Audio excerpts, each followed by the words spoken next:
Vamos a ver ahora cómo se hacen gráficas para un mismo ejemplo.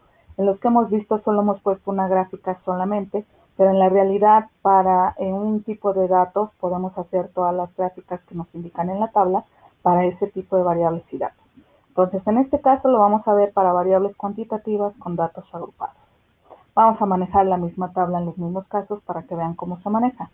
Entonces, tenemos esta tabla de datos, sabemos que son cuantitativas por nuestra primera columna, que son números, sabemos que están agrupados porque están en forma de intervalos. En consecuencia, nuestra segunda columna pues es la frecuencia. Ahora, para poder graficar, en el caso de que sean agrupados, necesitamos una tercera columna que es la marca de clase, donde ya sabemos que esta marca de clase la sacamos con esta fórmula, que es el promedio de los límites del intervalo. Entonces, por ejemplo, para el primer caso, 10 más 14 sería 24. Entre 2 nos da 12. Así sacamos nuestras marcas de clase. Y ahora sí, ya tenemos lo necesario para graficar. Vamos con la gráfica más sencilla, que es la gráfica de barras. En el eje de las 10 tenemos nuestra frecuencia simple y en el eje de las X vamos a tener nuestros intervalos. Por lo tanto, la primera barra va a ir de 10 a 14 y va a tener una altura de 5. Para la siguiente barra va a ir de 15 a 19 y va a tener una altura de 9. Y así sucesivamente. Noten cómo en la gráfica de barras todas las barras tienen el mismo ancho. Noten también que las barras quedan separadas y van a tener la misma separación. Esta separación se da porque los intervalos están separados entre sí. Vamos con la siguiente gráfica, que es el polígono de frecuencias. Tenemos la misma tabla de datos, ya tenemos nuestra marca de clase. En el eje de las Y seguimos teniendo la frecuencia simple, solo que ahora en el eje de las X vamos a tener nuestras marcas de clase. Vean cómo tenemos aquí los valores de 12, 17, 22 y 27. Algo que se me había olvidado comentarles es que en las gráficas nos podemos dar el lujo de que cada eje tiene su propia escala. Es decir, como ven, el eje de las Y tiene una escala diferente al eje de las X, pero los valores entre cada eje sí están de manera proporcionada. El polígono de frecuencia se hace por medio de puntos, por lo tanto, en la marca de clase 12 le toca una altura de 5, ponemos su punto.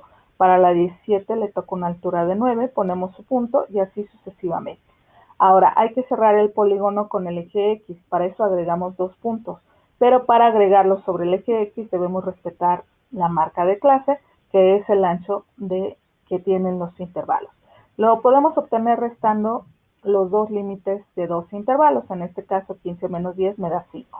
Entonces, para el lado izquierdo del 12 me recorro 5, quedarían 7. Para el lado derecha del 27 me recorro 5 y queda el 32. Esos puntos que agregamos deben estar sobre el eje X, tienen altura 0 porque son para cerrar el polígono.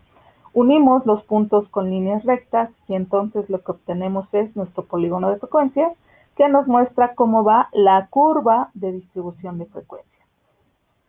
Vamos ahora con el último, que ya lo habíamos manejado en el ejemplo, pero de todos modos lo pongo para recordarlo, que es el histograma. Lo vamos a hacer con frecuencia simple. Recuerden que hay casos que se puede hacer con frecuencia acumulada. En el eje de las X vamos a tener intervalos, pero ahora con límites reales. Recordando que el límite real es el valor que está exactamente a la mitad de dos intervalos.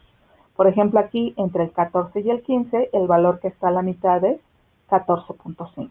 Entonces, la primera barra iría de 9.5 a 14.5 y tendrá una altura de 5.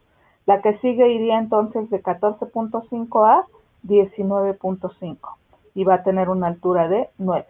Y así sucesivamente.